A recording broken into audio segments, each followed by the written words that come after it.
Hi, everyone. My name is Rob Lee. I'm from the SANS Institute, and today we're going to be discussing the SANS Security Incident 2020. Next slide, please. Quick introductions of our speakers. My name's Rob. I'm the head of the faculty and the curriculum operations director for the SANS Institute, which basically means that my job is helping the instructors, authors, and the course content at SANS be delivered in an effective way. Just started as a full-time employee at SANS back in January, and formerly I was doing incident response and leading the digital forensics and incident response curriculum here at the SANS Institute, in addition to working in the incident response field for nearly 20 years. Formerly in the United States Air Force, worked in the US government, worked at Mandiant for multiple years, and then worked as a consultant in my own business, Harbingers LLC, for quite a few years. One of the things that I found in dealing with incidents, and a lot of them over the years, is basically that incidents are hard. And one of the things that I found in the courses I teach and the author is that we have a really good mindset when it comes to recommending to others to share incident details and share a lot of the lessons learned as a part of those details. And that's one of the things that when SANS had this incident occur, which we'll start to go into in a few minutes, is that almost everyone I talked to at SANS landed on this concept that SANS is a teaching organization, and we, like any organization, are susceptible to many different types of attacks that occur online. And if we practice what we preach, which is we learn, we have the lessons learned, we have the follow-up, we should share that and a lot of those lessons learned with community. And that's really what we're aiming to do today. This presentation is targeted to walk everyone who's attending through what are the key details of what the incident was, how it happened, how we got phished, what happened behind the scenes, and talk about some of those lessons learned, both from a technical perspective and human perspective, as what's going to help us drive forward. Joining me today and helping me out with the presentation is Mike Pilkington, who works in our research and operations capability called SANS SROC. And he's also formerly and also an incident responder working in the digital forensics incident response community also for many years. Mostly in the energy sector. He used to do IR for large-scale energy companies such as Halliburton and BP. So he has been there and seen a lot of incidents too.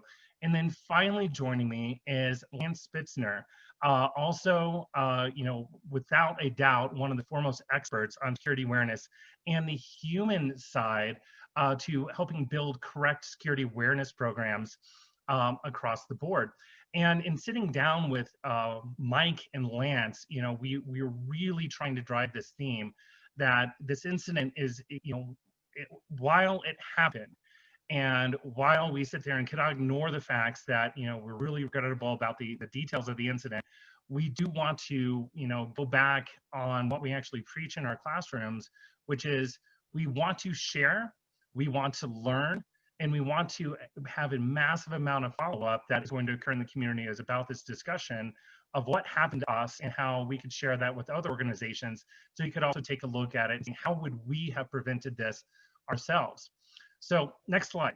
So to kick things off, I'm going to give a basic overview of some of the details that we already covered in our lead up to this webcast. So the basics of the incident are this. So back on the 24th July 2020, there was a phishing email that was received. Now this email was actually sent to about 17 different individuals inside SANS at that point. And we later discovered that during the investigation. And Lance and Mike are going to go into that a little bit more detail. One of the users who's not a part of security, not a part of IT, one of our users, we have 400 employees at SANS, one of our users clicked on that email. And that basically set up a forwarding rule. Now that forwarding rule was detected on 6 August. So it's about a week and a half of dwell time where that forwarding rule was enabled. And Mike will go through how we determine that there's no malware on the host and how we were able to narrow it down to just one victim system here. But all in all, this is where things get really regrettable. During that time frame that the forwarding rule was active, there were 513 emails that were forwarded to a suspicious external email address. Now, if you end up looking below there, you actually see, as a part of our IOC's indicators of compromise that we released, the exact email address where this was forwarded to. Most of the emails that were forwarded out were completely harmless, or just normal employee back and forth emails, but some of the emails they contain PII data. That data, which the majority of it, ironically, came from the Digital Forensics and Incident Response Summit. Majority of the people that were affected by that and were also notified were the attendees of that summit. And that was forwarded out to that email address. Now, what was contained in that PII data? As you see on the right-hand side of the screen, email, work title, your first and last name, work phone, company name, the industry address, and country of residence.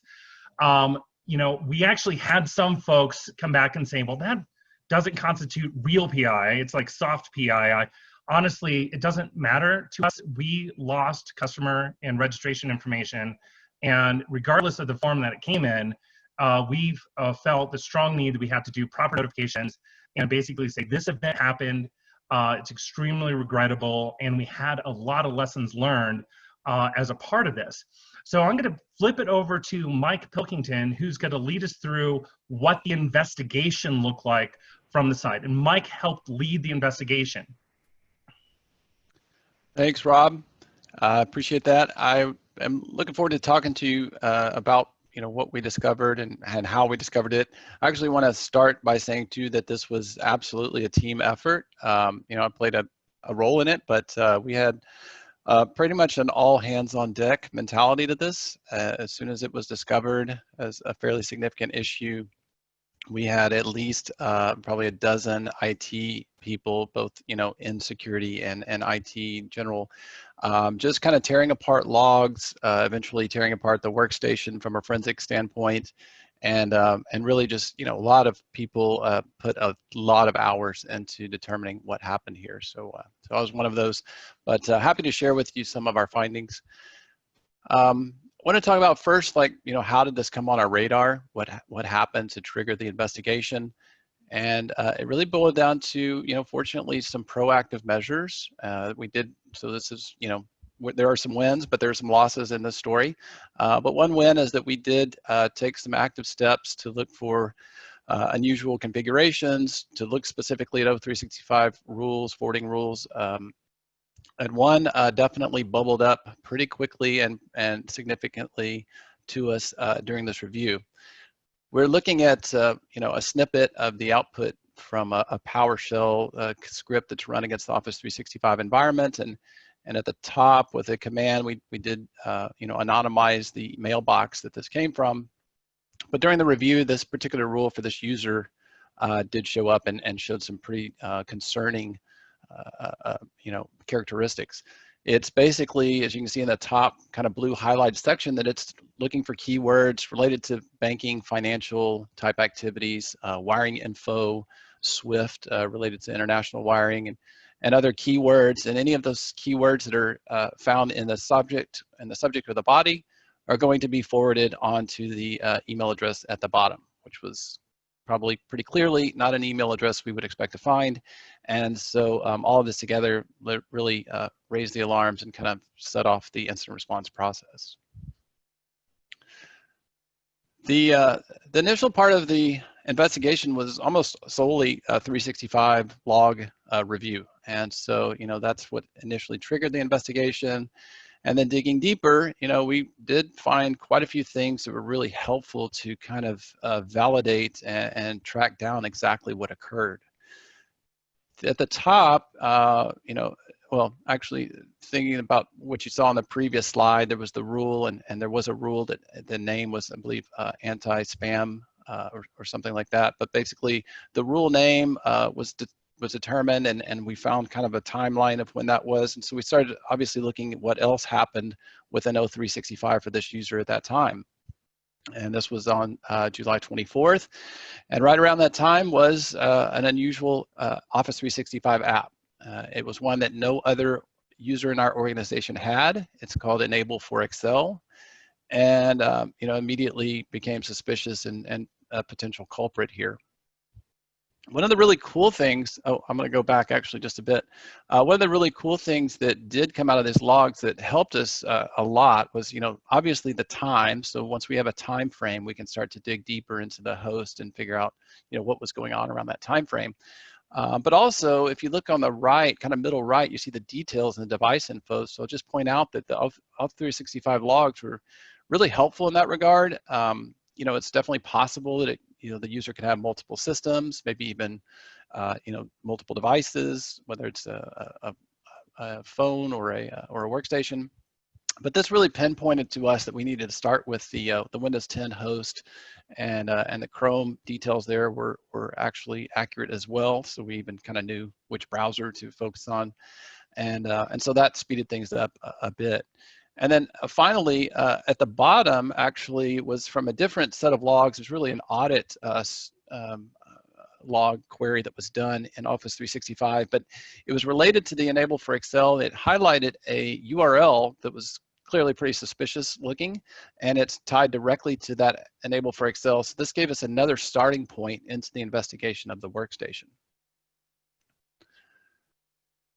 All right, and so this is where it kind of transitioned to myself and Mark Hallman I worked closely with and SROC. We kind of took the endpoint, the device forensics, specifically the Windows 10 workstation, and really tried to take that URL that you saw just previously related to Enable for Excel and see is there any evidence of that being clicked or that being accessed from the workstation. And long story short, we really tore the system apart. We really, there was no indication from the logs that this had spread to any other users, so we weren't terribly concerned at this point about lateral movement and things of that nature, at least not yet. But so we really focused on this system. We ended up finding specifically that yes, there was evidence of that Enable for Excel URL being accessed, and on top of that, we found another strange-looking URL that you're seeing straight in the middle here that was closely tied to that. There's several different pieces of evidence related to that. Further research, we end up finding, okay, this is actually the source of the activity. And it basically, that URL in the middle is the URL for this open button that's on the email at the right. So that email is the phishing email that was received by the user.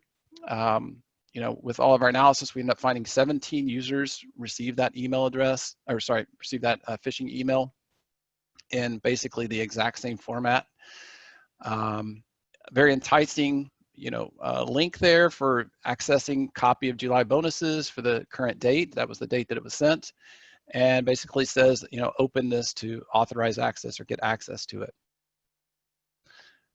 So what we ended up finding is that, yes, we validate that the user had clicked open.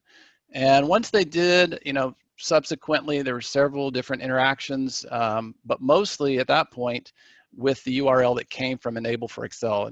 In other words, came from the malicious app. And what we saw a lot of is evidence of these access tokens, which are essentially a URL themselves to Microsoft Online, but in it, it tags access to the particular application via this URL associated with Enable for Excel, and also includes, importantly, the permissions that is granted to this access token. And you can see in yellow some pretty significant access that was granted, and on the right is not the actual authorization that was seen by the user, but it's an example of one from a write-up from Microsoft.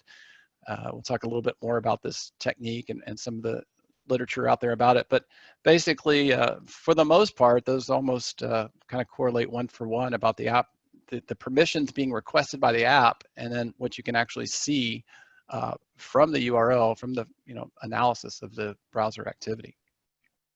Hey, Mike, you might want to explain, was there any malware involved at this point? That's a good point, Lance. So no, we were fortunate. In fact, maybe go back a slide and we'll just say that it might be a little, this one might be a little difficult to tell by looking at this, but there was no attachment on this system, on this email.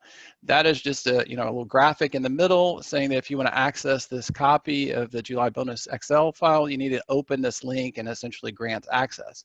There was never an Excel file. The Excel file was, not located on the system. There was no malware downloaded to the system.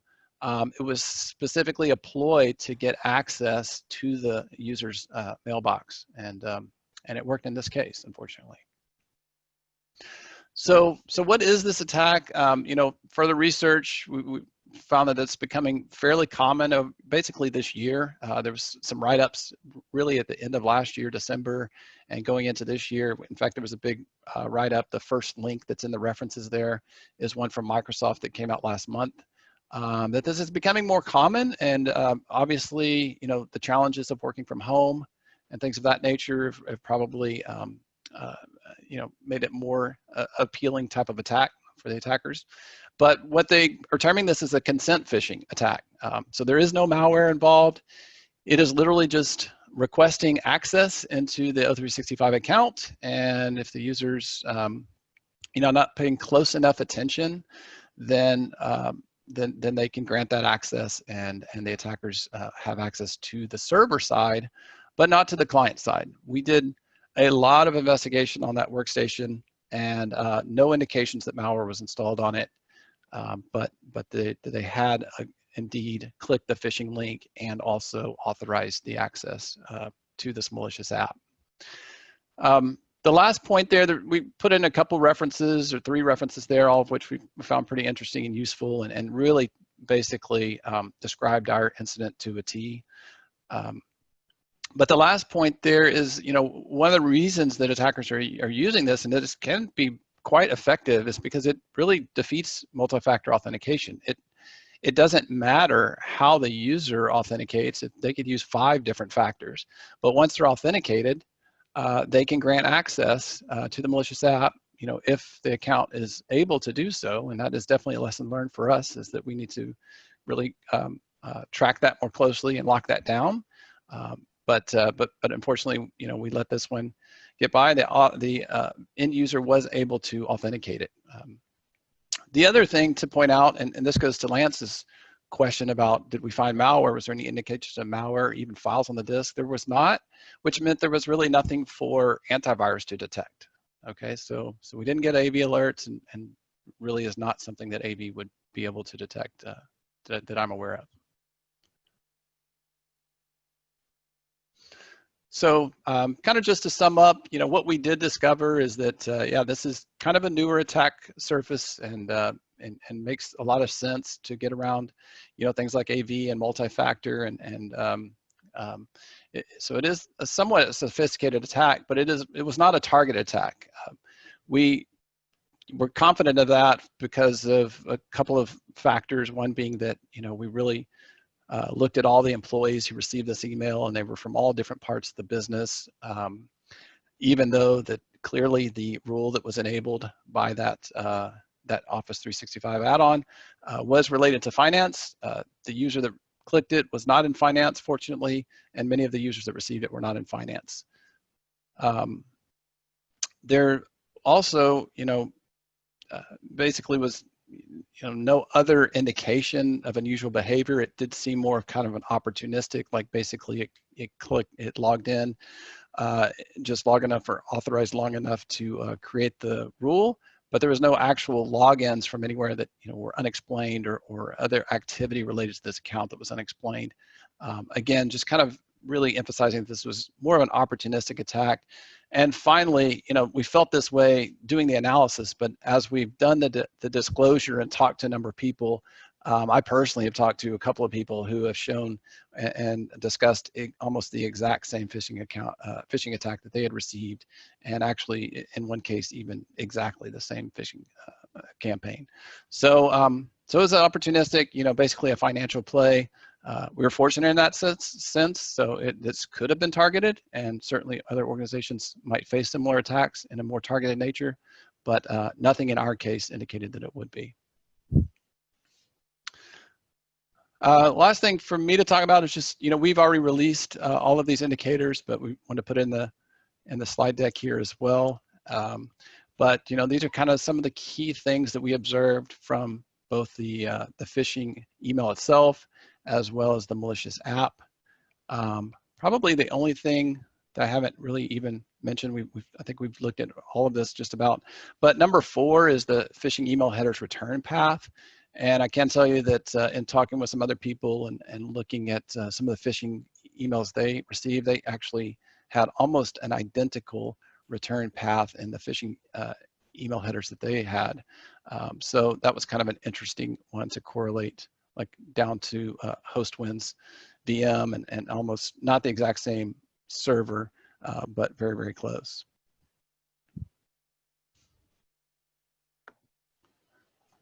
So I'll pick back up here, and Mike, really thank you for that. And just a note on this, a lot of the technical stuff, and I nerd out on that a lot. Like, how did this attack happen? What happened? How did it get there? Talking with Mike and team, we have a lot of folks that kind of spread the spectrum. Mike is an instructor at SANS, and he's also working for SANS on the research side. And we brought him in to help us do this incident. But it really notes that, a lot of our, security and IT workforces that's inside SANS are not full-time instructors. A lot of our full-time instructors are actually out there being practitioners, consultants, working for other companies. So we're very fortunate that during incidents like this, we're able to start leveraging a lot of that expertise and help us, do that response. But it also leads to this concept is like, hey, you're SANS, you're one of the top information security leaders and training capabilities in the entire world. How did you potentially get hit with this? And the answer to that question is we, just like everyone else, are facing the same technical hurdles and challenges. A lot of those got exacerbated specifically by COVID. Now, these are not excuses in any way. Just one of these things, when you go back and look at this, it highlights how hard this stuff is, especially now that COVID happened. Take, for example, we have 400 employees. They're all mostly working from home. Most of them are not only working on their laptops, a lot of them are accessing software as a service capabilities like O365. In researching this, with this attack, could it have been done on any device that you have that's capable of reading email into O365? The answer to that question, from what we've been able to determine, is yes, that the OAuth side to that part of the attack could have happened on the individual's mobile device as much as it happened on their laptop, which really brings into focus, like, man, this is hard. And it is causing SANS to reflect, especially in a remote workforce, how are we not only securing the endpoints, but the software as a service models, having the appropriate logging, but also, as Lance is going to get into, making sure that the training, the human factor side of that is also met. Because some people think, oh, it's my cell phone, I could click on anything, it's no big deal.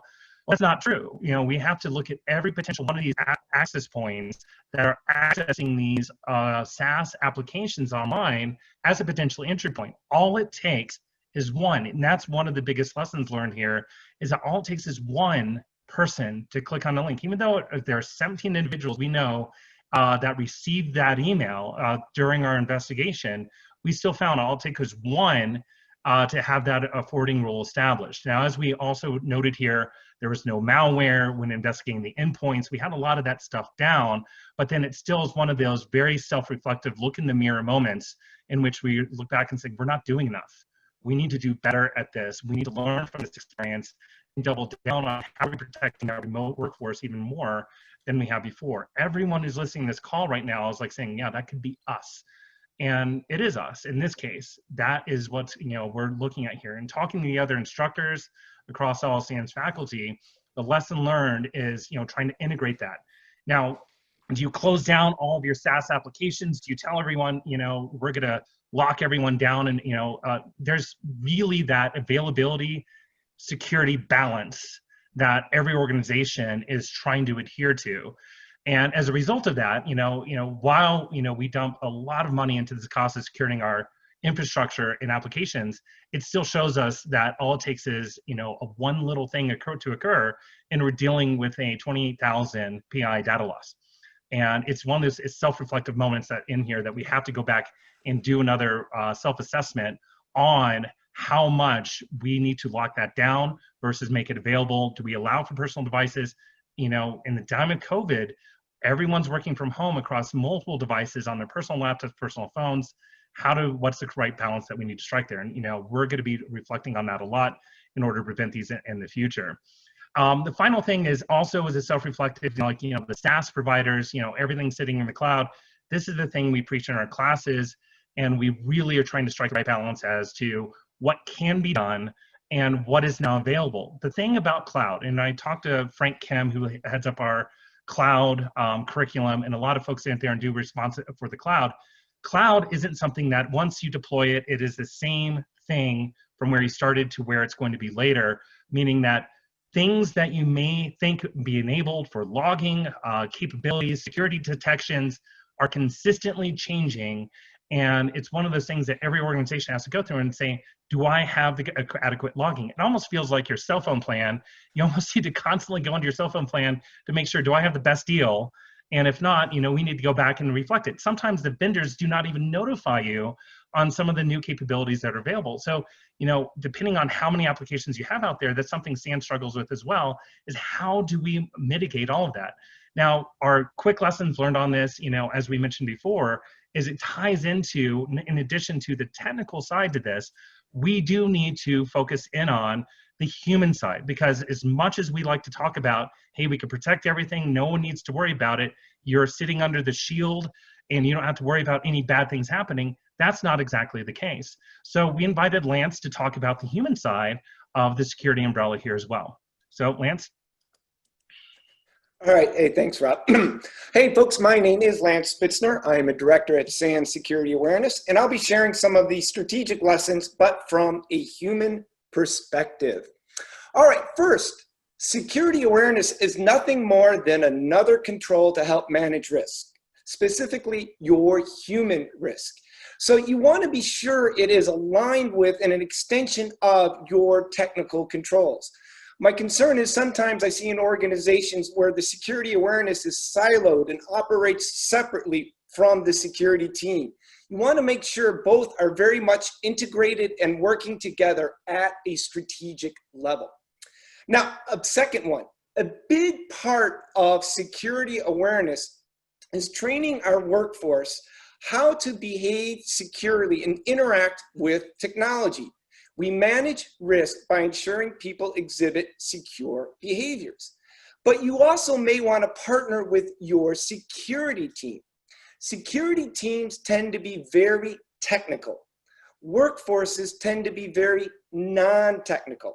So what happens is when the security team is interacting with your workforce, sometimes things can be lost in translation. So we want to help our security teams to effectively communicate with our workforce. Also, in a lot of ways, security awareness is like vulnerability management. It is a continuous, ongoing, daily process. You can never slow down.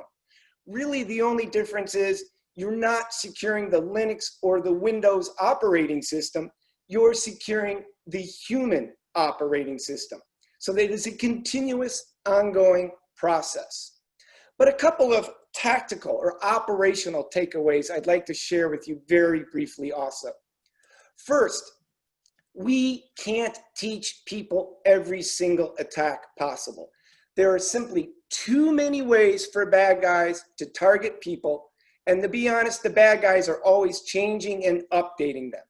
So really one of our challenges is finding the common indicators that many of these attacks share and focusing on those common indicators.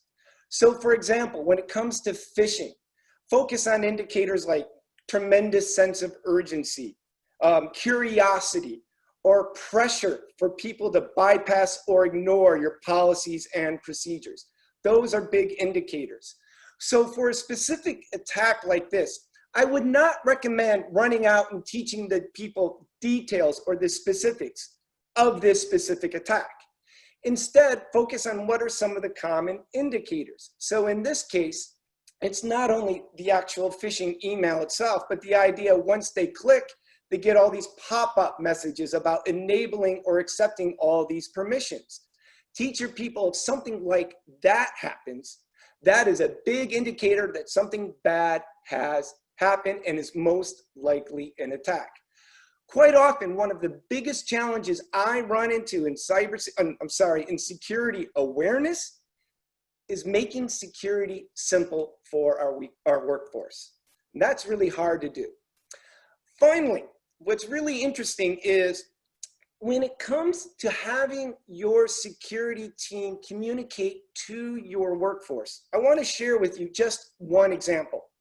So during the recovery process, some of our security members were communicating with some of our workforce about the phish. And they would send the workforce, these individuals, an email explaining the phish to include information like the header, the subject, and things like that. That may work well for the security team who's technical, but we have to remember our workforce is non-technical.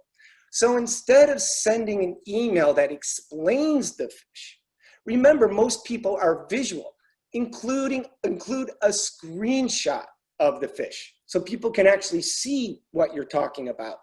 And the other thing too is go beyond just email.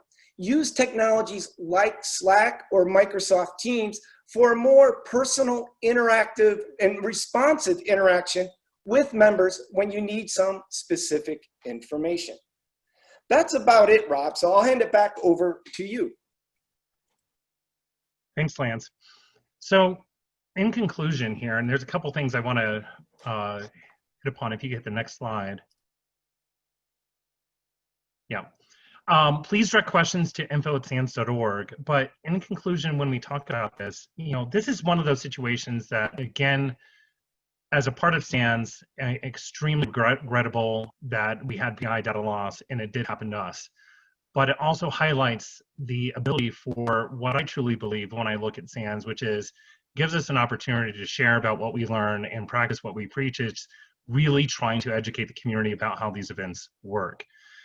Just like any professional sports athlete, any of the quarterbacks that are out there that are the really good ones, that they don't go back in the day after they play the game and say, even if they won the game, there's always that point in the game that they said, how did I miss that? How did I miss that receiver that was downline? How did I miss not seeing that sack that came and clipped me from behind? And they pour over the videos and trying to replay in their heads how they might have gotten ahead of it. And that's exactly one of the things I appreciate about SANS in this regard, is that we are being extremely thoughtful and extremely adamant about what we're doing to try and do that. In this case, as we mentioned before, any organization, including myself, if someone wanted to phish me or phish you or anyone else out there, it isn't really likely to occur.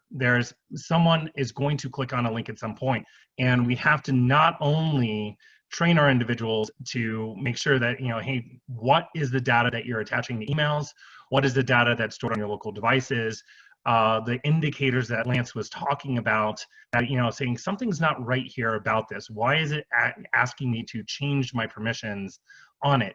But it exasperates how hard this stuff actually is. But it also gives us an ability to circle back and saying, this did happen.